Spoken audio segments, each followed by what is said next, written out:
এখানে প্রতি বছরই সূর্যমুখী বাগান করে। এই সূর্যমুখী বাগানে ঢুকতে গেলে 100 টাকার মতো টিকিট রাখে। এখানে ফটোশুট করার জন্য অনেক মানুষই আসে। সূর্যমুখী বাগানে বউ নিয়ে এসেছি ঘুরতে, আর আমরা চায় দেখতেছি, কারণ আমরা সিঙ্গেল মানুষ।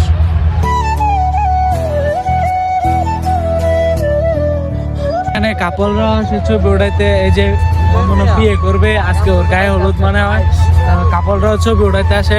ক্যামেরা মানে অল টাইম থাকে, তো আসবেন, জায়গাটা অনেক সুন্দর।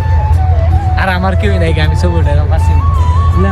আমরা দেখতেছি, আমরা সিঙ্গেল সারাদিন দেখতে মামা এটা মামা বিয়া সবাই করে ওই ক্যামেরাম্যান দিতে দেখা কি ফটোগ্রাফি ক্যামেরাম্যান। আর কেমনে দেন আমরা এসেছি এখন আপন গার্ডেনে, এই যে অনেক সুন্দর গার্ডেন, মানে পিকনিক ওটা দেবো, অনেক কিছু কাপল আছে।